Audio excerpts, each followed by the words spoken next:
Hello friends, welcome to Disha classes. Disha classes पर आपको NET commerce और एचटेट पीजीटी कॉमर्स से रिलेटेड सभी क्लासेस मिलेंगी। तो जैसे कि हमने फर्स्ट सब्जेक्ट हमारा स्टार्ट कर रखा है 11th क्लास की अकाउंटेंसी, जो हमारा बेस है। और अगर आपने अभी जो रिसेंट एचटेट पीजीटी कॉमर्स हुआ है जो 18 दिसंबर 2021 को था, अगर उसमें आपने नोटिस किया हो तो जो हमारा कॉमर्स का पूरा सेक्शन आया हुआ था, उस पूरे सेक्शन में जो मोस्टली क्वेश्चन थे, out of 60 you can say कि भी 40 क्वेश्चंस हमारे 11th-12th से आए हुए थे। इतना सिंपल सा हमारा जो पेपर था वो आया हुआ था, बहुत ही सिंपल एग्ज़ाम था। मींस अगर आपको बेसिक नॉलेज है 11th-12th की तो आप उसे क्लियर कर सकते थे। तो हम 11th क्लास की अकाउंटेंसी से ही हमने स्टार्ट कर रखा है। 11th क्लास की अकाउंटेंसी में हमारा चैप्टर 2 अकाउंटिंग टर्म्स चल रहा है। फर्स्ट चैप्टर हम कर चुके हैं। अकाउंटिंग टर्म्स की अगर हम बात करें तो अकाउंटिंग टर्म्स में 21 टर्म्स हम ऑलरेडी कवर कर चुके हैं। आज हम स्टार्ट करेंगे 22 टर्म्स से, जो हमारी है कोस्ट। अगर हम कोस्ट की बात करें कि भी कोस्ट क्या होती है, कोस्ट को जब भी हम किसी भी चीज़ को लेने के लिए उसकी एक्सचेंज में कोई भी अगर हम रिसोर्सेज देते हैं तो उसे हम बोलेंगे कोस्ट। क्योंकि आप उसके बदले किसी चीज़ को लेने के लिए अगर आप कोई भी रिसोर्सेज दे रहे हैं तो उसे हम क्या बोलेंगे, कोस्ट। क्योंकि आपको वो चीज़ लेने के लिए कुछ ना कुछ पे करना पड़ रहा है, और जो आप रिसोर्सेज देंगे या तो वो मनी की टर्म्स में होंगे या फिर वो मनी के इक्विवेलेंट होंगे, जिन्हें हम मनी की टर्म्स में मेज़र कर सकते हैं।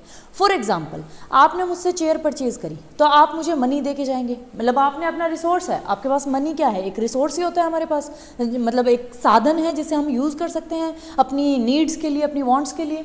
तो ये कह रहा है जब आपने मुझसे चेयर परचेज करी तो मैं आपको बदले में चेयर दूंगी, आप मुझे क्या देंगे, कैश देंगे। तो मनी जब आपने दी, आपने यहाँ अपना कौन सा रिसोर्स को एक्सचेंज किया है, मनी को।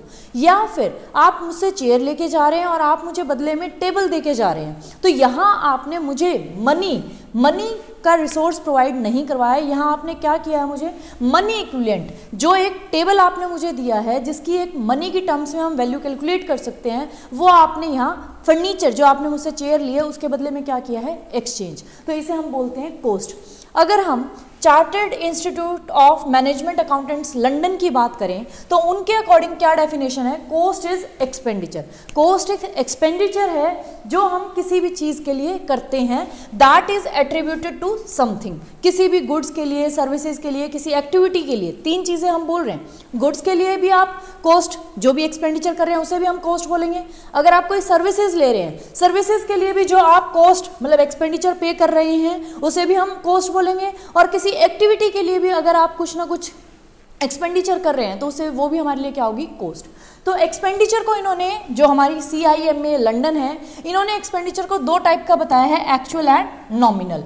एक्चुअल एक्सपेंडिचर कौन सा होता है, जो आपने एक्चुअली किया है। फॉर एग्जाम्पल, आपने कोई मशीनरी परचेज करी, अब आपने जो मशीनरी के लिए अमाउंट पे किया है, एक्सपेंडिचर किया है वो भी, फिर आप उसे घर तक लेके आए हैं, आपने किराया दिया है, जो भी कैरेज आपने दिया है, उस फ्राइट को भी हम किस में इंक्लूड करेंगे, एक्सपेंडिचर में, वो भी कॉस्ट में। उसके बाद आपने कुछ इंस्टॉलेशन चार्जेस दिए हैं अपनी फैक्ट्री में, आपकी वो जो मशीनरी आने के बाद आपने इंस्टॉल करवाया है, तो वो भी हमारे कैसे हैं, एक्चुअल एक्सपेंडिचर। तो तीनों टाइप की कोस्ट को मिला के हमारा क्या बनी है, कोस्ट। मतलब अगर हम यही मशीनरी का एग्जाम्पल ले रहे हैं तो सिर्फ आप जो मशीनरी का अमाउंट पे करके आए हैं सिर्फ आप उसे कोस्ट नहीं मानोगे, उससे रिलेटेड जो भी आपने खर्चे किए हैं, जैसे किराया पे किया है, इंस्टॉलेशन चार्जेस किए हैं, वो भी उस कोस्ट का ही क्या होंगे, पार्ट। अब हम बात करते हैं नॉमिनल एक्सपेंडिचर की।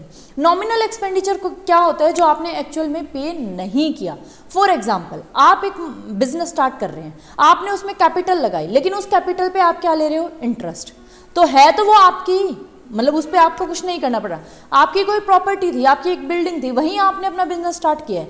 अब आप बिजनेस से उसके लिए रेंट लेते हो, तो क्या एक्चुअल में वो रेंट बाहर जा रहा है, नहीं, तो उसे हम बोलते हैं नॉमिनल एक्सपेंडिचर। क्लियर। उसके बाद अगर हम बात करते हैं नेक्स्ट हमारी टर्म की, नेक्स्ट हमारी टर्म है वाउचर। वाउचर क्या होता है, हम पहले भी वाउचर को डिस्कस कर चुके हैं। वाउचर एक डॉक्यूमेंट होता है, और ये एक ऐसा डॉक्यूमेंट होता है जो हमें ऑथराइज करता है, मतलब एक ऑथराइजेशन देता है। मतलब आपको, आपके अकाउंटेंट आता है आपके पास, वो कहता है सर मैं 5,000 का ये सामान लेके आया हूँ, तो क्या आप उसे प्रूफ मान लेंगे, नहीं।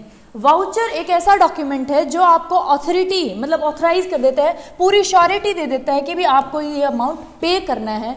Voucher is a cash receipt, cash memo, आप कुछ भी उसे बोल सकते हैं, जो एक बिल टाइप होता है जिसके बेसिस पे हम पेमेंट करते हैं। या फिर कैश वाउचर को हम ये भी बोल सकते हैं जिसके बेसिस पे हम ट्रांजैक्शंस को बुक्स ऑफ अकाउंट में क्या करते हैं, रिकॉर्ड। आप रिकॉर्ड तभी करोगे जब आपके पास उसके लिए कोई ना कोई ऑथेंटिकेट प्रूफ होगा। तो वाउचर हमारा किसका काम करता है, प्रूफ का काम करता है। ये एक रिटन डॉक्यूमेंट होता है और हर एक फर्म अपने अपने नाम के डिफरेंट वाउचर्स को यूज़ करती है, अपने अपने नाम के वाउचर्स को प्रिंट आउट करवाती है। उन्हीं के बेसिस पे वो बुक्स ऑफ अकाउंट्स में एंट्री करते हैं। कोई भी ट्रांजेक्शन हुई तो पहले उसका वाउचर होगा, कोई ना कोई प्रूफ होगा ऑथेंटिक, उसके बेसिस पे ही हम क्या करेंगे, एंट्रीज करेंगे। फिर हमारी 24th टर्म आती है, वो है डिस्काउंट।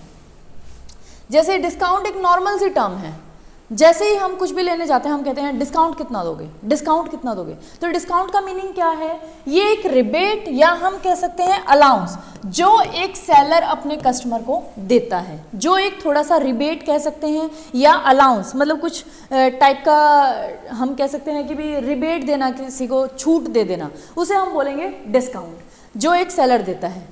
अब डिस्काउंट हमारे दो टाइप के होते हैं, एक को हम बोलते हैं ट्रेड डिस्काउंट, दूसरे को हम बोलते हैं कैश डिस्काउंट। पहले हम बात करते हैं ट्रेड डिस्काउंट की।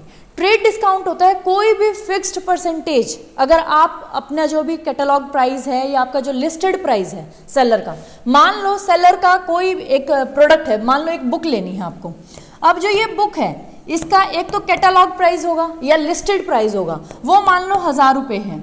तो अब इस पे अगर वो जो आपको फिक्स्ड परसेंटेज मान लो 10% जो आपको दे रहा है, तो वो क्या होगा, हमारा ट्रेड डिस्काउंट।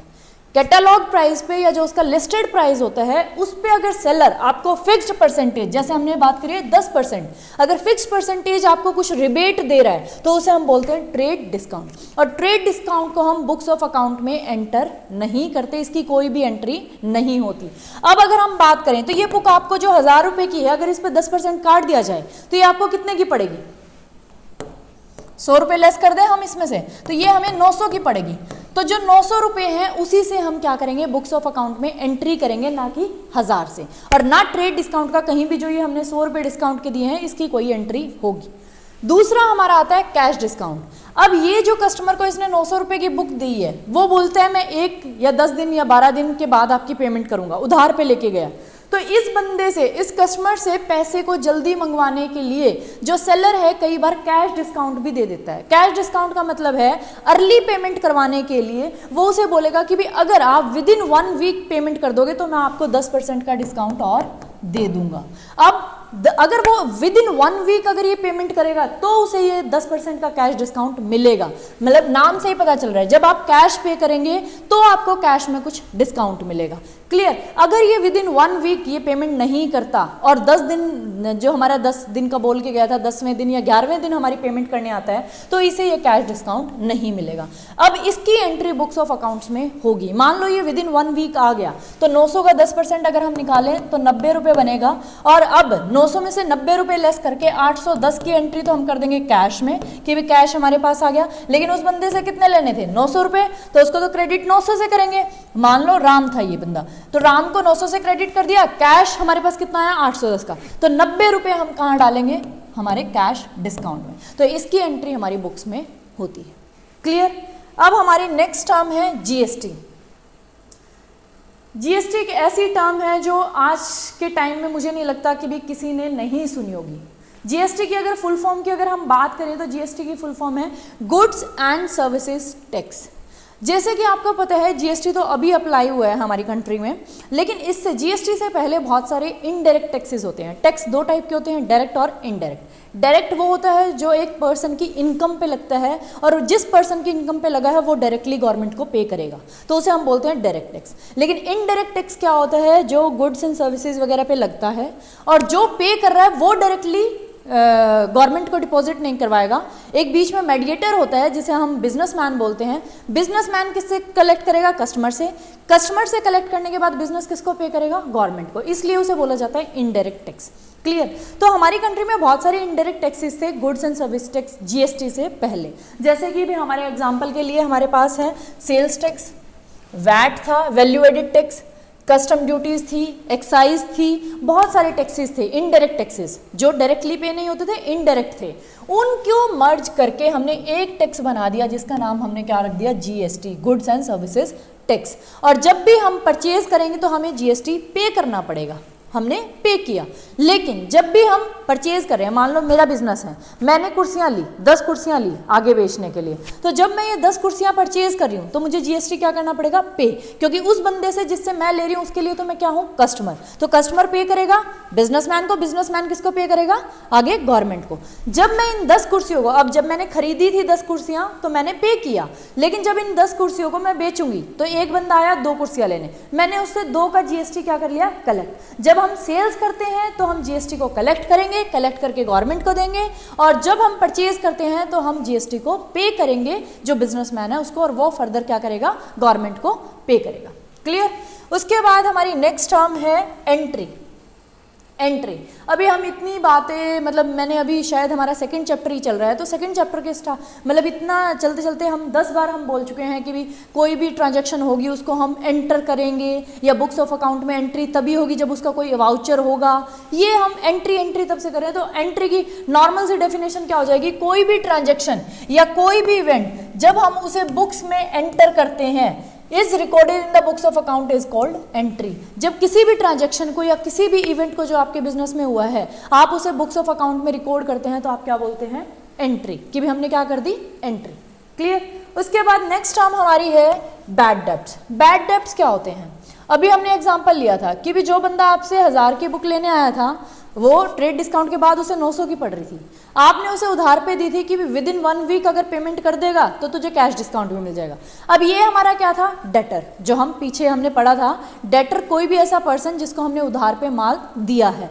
जब वो डेटर से जो पैसा हमें मिलना था, अब मान लो 900 रुपये हमें मिलने थे, अगर वो ना आए, कभी भी वो बंदा एक्सपायर हो जाए, डेथ हो जाए उसकी, या फिर वो बंदा कैपेबल ही ना हो पे करने के लिए, मतलब उसके पास मनी ना हो, वो ऐसा अमाउंट हमारे डेटर से जो क्या बन गया है, irrecoverable amount, that is irrecoverable, जो अब हम हमें रिकवर नहीं कर सकते अपने डेटर से, उसे हम क्या बोलते हैं, बैड डेब्ट्स। अब जो हमारे 900 रुपये आने थे वो हमारे डेटर से नहीं आएंगे, तो ये हमारे लिए क्या है, लॉस। जब बिजनेस के लिए लॉस है तो इसे हम कहाँ रिकॉर्ड करेंगे, पीएनएल अकाउंट में एज एक्सपेंस। इसको हम पीएनएल अकाउंट में, प्रॉफिट एंड लॉस अकाउंट में एक्सपेंस के नाम से रिकॉर्ड करेंगे। क्लियर।